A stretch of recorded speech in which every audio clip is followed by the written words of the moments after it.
Sawa ka lang kakapitas. Dami, puno na yun, pati yung dalawang bulso.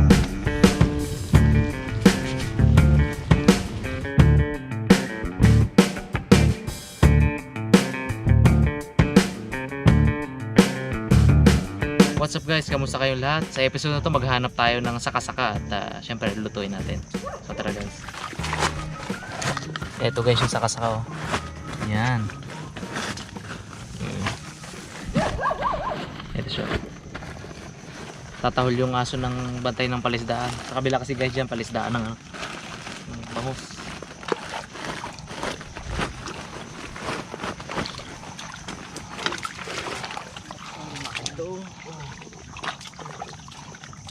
Yan. Yan. Ano?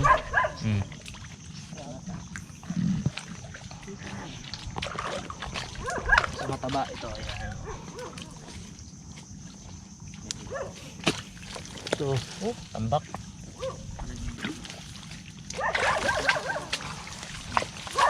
Ito pa oh. Diba? Dami.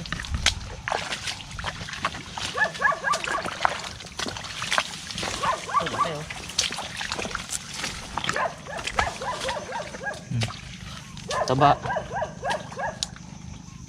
Pulot na ng pulot eh. Dami. Tambak eh. Abert. Pulot lang ng pulot.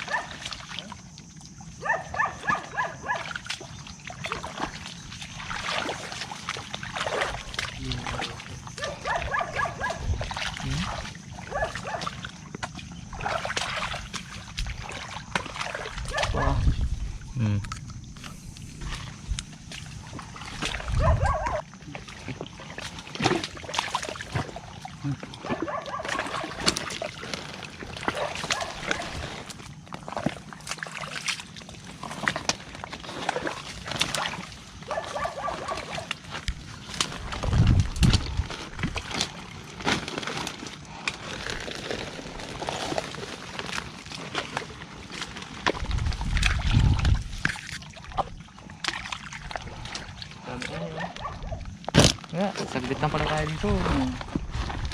Talagang papahusuhan natin. Baliwala isang sako eh. Sako.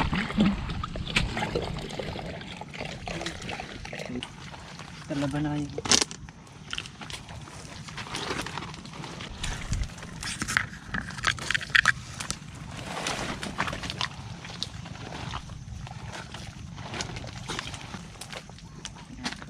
Talaba, dami din na eh. Kunin na rin natin to. Yung malaki-laki. Patisod tayo yung talaba eh oh. Dalawa. Sayang din yan. Oh, ihaw na rin yan. Birthday nyo. Tama oh. Ito pala oh, laki oh. Dalawa. Dami oh. Isa.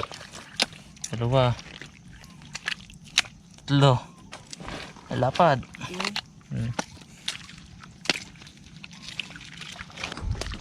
Yung talaba ay saka-saka lang ang target ay maraming talaba. Nadaanan talaba.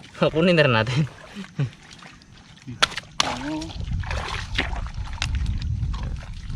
Ulong na pala eh. Yan, salupulog ito. Ito.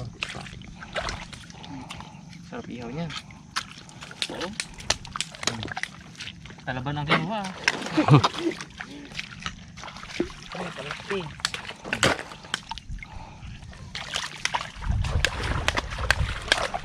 Siyempre, kuha pa rin tayo ng totoong target natin. Yan. Saka-saka.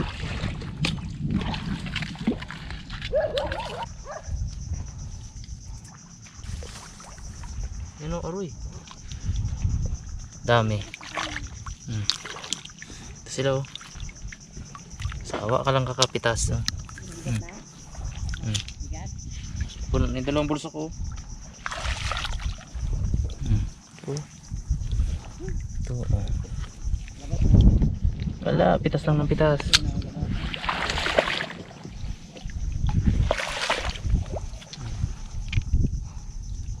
Okay.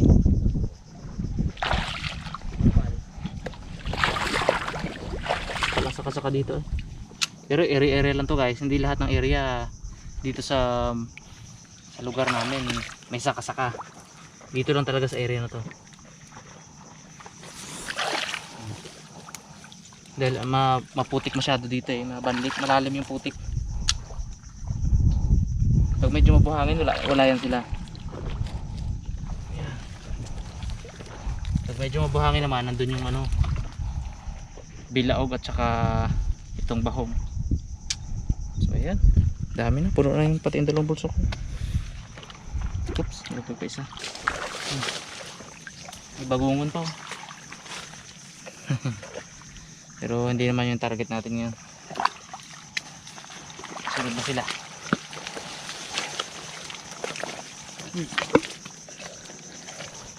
Yung dako mo no?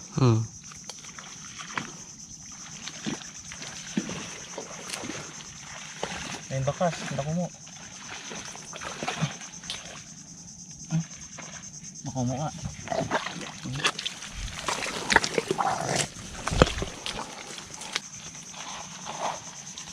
Yung tawag na kasakayan ng saka ng saka. Ano na yan? Wait tayo. Unang kayod.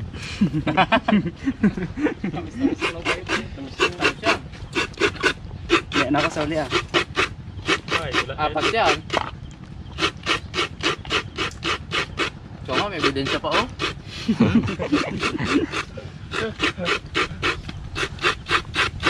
Ngayon naman makukuha tayo ng papaya dito sa pananim ni Tatang dito sa likod ng bahay. So kung mapapansin nyo guys, may mga ano, marami nakapansin nung nakaraang episode nung nagluto tayo ng tinolang manok. May mga ano, may mga tali na itim. Yan, yung mga papaya. Yan. Ang paliwanag dito guys, ang papaya daw kapag tinalian mo ng telang itim, eh magtutuloy-tuloy yung ano, yung bunga. Ito niyo to, daming ano, daming buko. 'Di ba? Kasi nakailang ano na to, nakailang bunga na ganyan.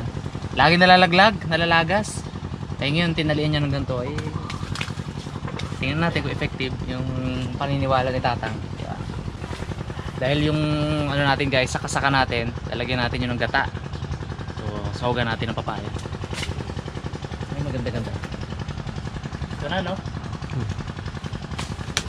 Oops. Okay. Ayos na to.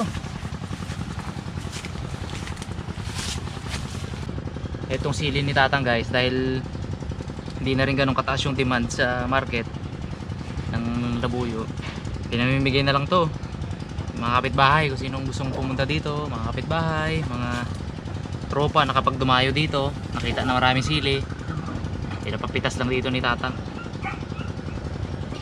Isang supot, kalahating supot.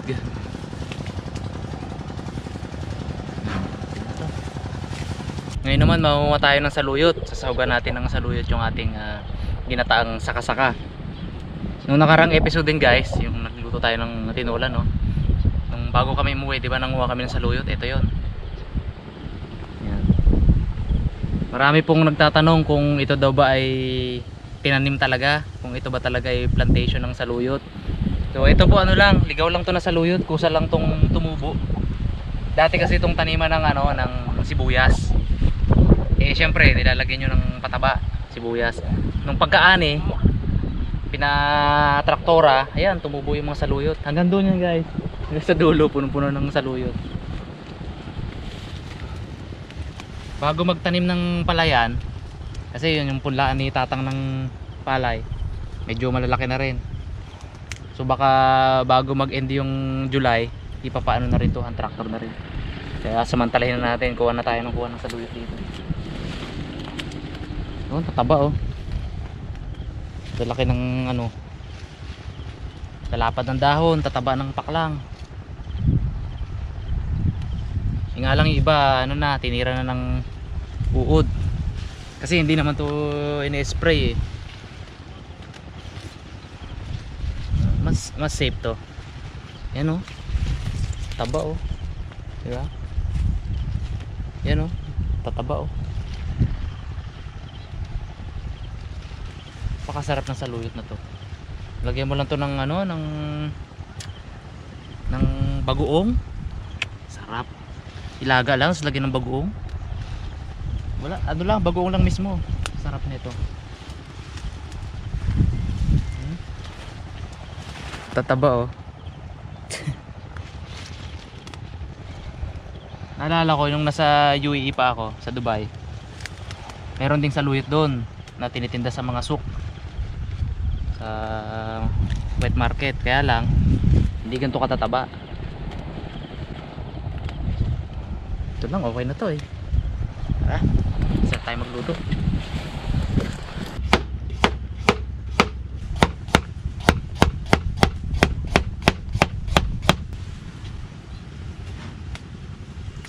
Ngayon naman guys, lutuin natin yung nakuha nating saka-saka kahapon. So ito na yun. Nalinis na yan at saka naputulan ng ano, ng dulo yan, para madaling sipsipin mamaya. So ganito ang itsura niya guys kapag ano, yung hindi pa naputulan. Yan siya. Kahapon kasi hindi maitsurahan kasi punong-puno pa ng putik eh. Pagkakuha panay lumot at saka putik eh. Ngayon guys, ito gagataan natin. Ang mga ingredients natin ay of course yung ating saka-saka, bawang, luya, sibuyas, siling green, siling tari, paminta. Lagyan natin guys ng papaya at saka saluyot. Syempre meron tayong gata. Yan. Tsaka asin. Okay, simulan natin to. Gisa muna tayo. Luya, bawang, sunod na natin sibuyas.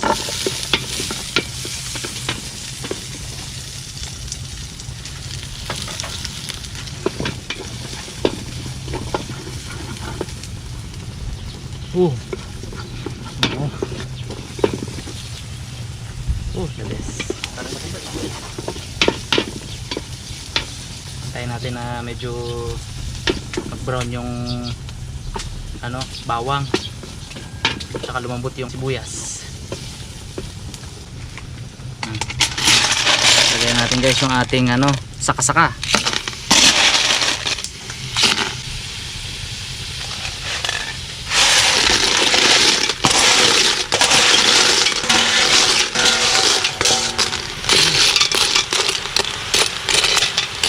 Ito yung pangalawang piga ng gata. So, lalagyan din natin ng tubig kasi kulang yung sabaw na to. Maganda dito yung lang siya yung halos manuyo-nuyo lang. Hindi natin masyadong dadamihan yung sabaw. Then paminta at asin. Lagyan natin at takpan. Ngayon namin guys, ihawin natin yung talaba na nakuha natin kahapon. Wow! Yun na, dito.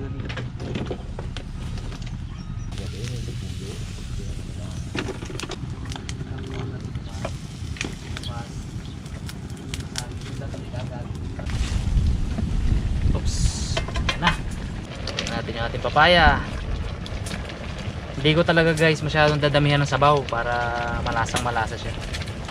Halos tuyo lang siya. Yan masarap yan pag ginataan. Oops. Then lagyan na natin yung ating mga sili, siling green, siling labuyo, tari. Pero syempre hindi natin pipigain yan. Kaya lang natin yan dyan para lang masarap siyang kagatin mamaya. So palagi guys pag dito sa bahay, kanya-kanyang kagat lang kami ng sili kasi si Tatang i-consider natin hindi siya mahilig sa sili. Pero tanim niya yung siling labuyo, di ba? Okay. Natin. Malambot na yung papaya. Kunti na lang. Ngayon ng konting halo.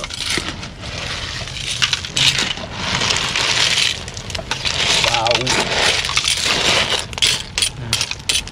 Pwede nilagay yung saluyot.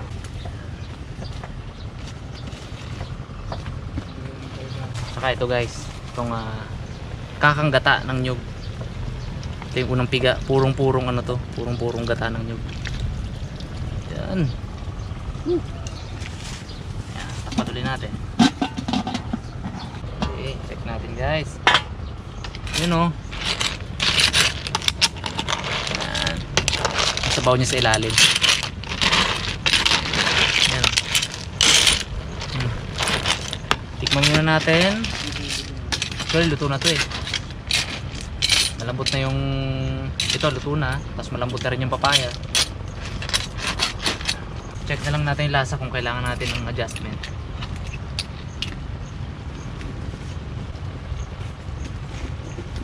Aba, sakto lang. Luto na to guys. Hintayin na lang natin si Mr. Bugs na matapos yung kanyang mahiwagang talaba. Yung paborito niyang talaba. Then kain na to.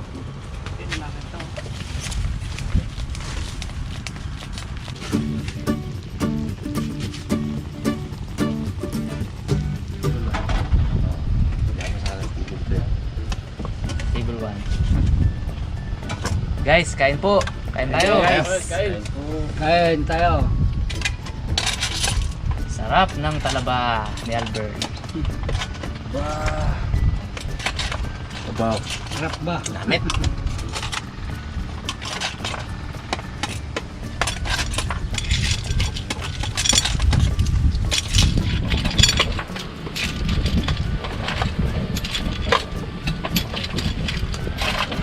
Utang yun, nalubog.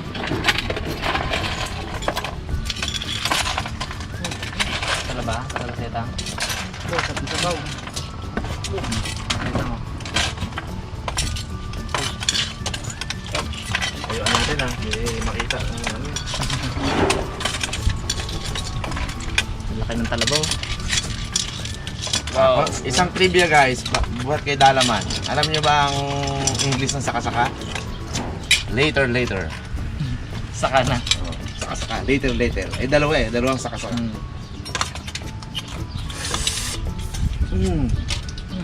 Walang laman ang unang sigo. Sarap ay. Lambot, sarap. Malambot nga naman yun.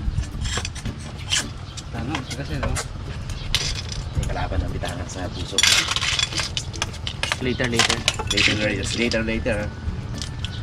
Oh, masarap. Parang anak ko eh, yung panganay ko. Sa luyot. Nak, hugas na ng plato. Later. Ay, hindi later. Ano kaya yung kanya na yun? Wait. Wait. King Siron. King. Wait lang. Wait na. Repeat.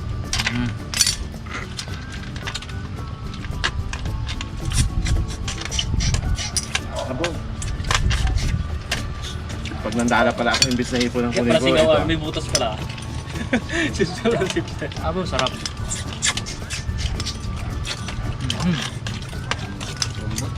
Lambot naman yung laman.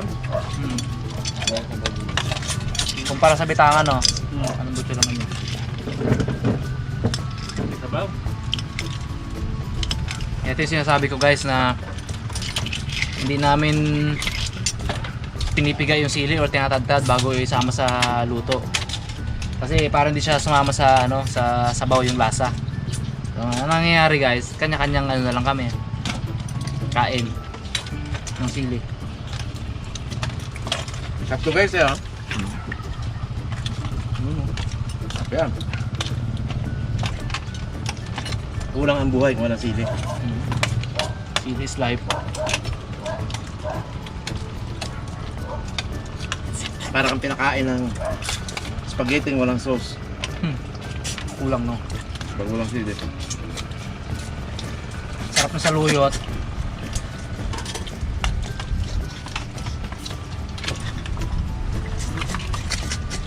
Lambot ang laman na. Yung talaba ni Mr. Bugs, masarap din. Hindi na napansin. Sawa na rin. Ano nga mo to? Ang pag-ibig ko sa'yo ay parang talaba. Patay na. Ihaw na. Ihaw na. Kapit. Nakakapit pa. Eh, ito guys kahit naihaw na to, ilagay mo sa tubig. Kakapitan ulit ng talaba yan.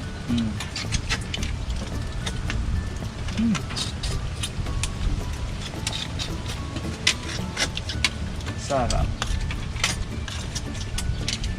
Sa luyot. Kanang laman. Marunong ka rin pala Loy mag-susop? Nga, Loy. Nga. Susop nga. Nga. Marunong rin ako pala eh. Singaw, may butas. Tukan mo ng butas oh, hindi madali. Pag yung ano, Malambot ang laman niya, no?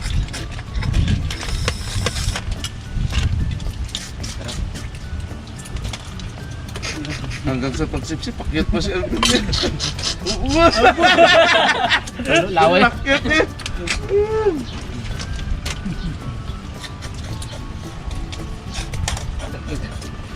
Cute na cute naman talaga si Albert, di ba guys? Tsaka guys, birthday pala ngayon nung utol namin. Uy, July 17. happy birthday! Happy birthday, brother. Brother Yeah. Jimmy. Happy birthday kay Jimmy. Ingat-ingat dyan. Ito, handa namin para sa'yo. Talaba. At saka-saka. Yun yung sinundan ko guys. Siya ay 30 ano siya ngayon? 35 na siya ngayon pala. Gwapong. Ako 32. Jimmy Boy. AKA Balubad. Sabay tukso eh. Awa yun.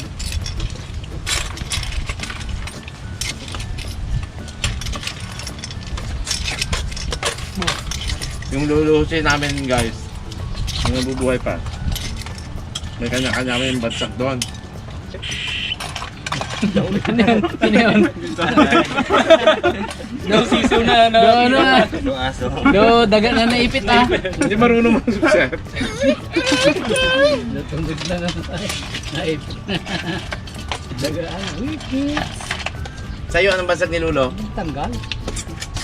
Hmm? Ni Lulo siya, anong bansag sa'yo? Xavier. Tapier. Noong kapanahon na ni Senador Tapier, na magaling na senador yun. Doktor no. Doktor. Maliit kasi ako dati na Bilog. bilog, malaki ulo. Bansag Xavier. Si ate mo, yung may si ate Jeng, ano ang ano doon? Panukso na yun eh, matching. Yun sa'yo, pagong. Pagong. Ketik-ketilin. Si Jimmy, hindi pwede sabihin. Kain tayo eh, no? Mamaya na. Balubad na lang. Yung i-welcome natin ay si Manu Luna. Manu Luna. Ah, sarap. Solid na.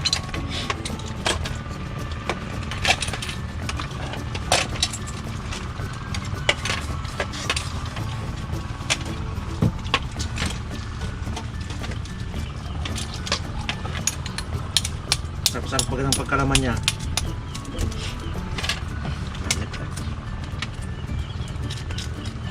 Solid. Basta ko sa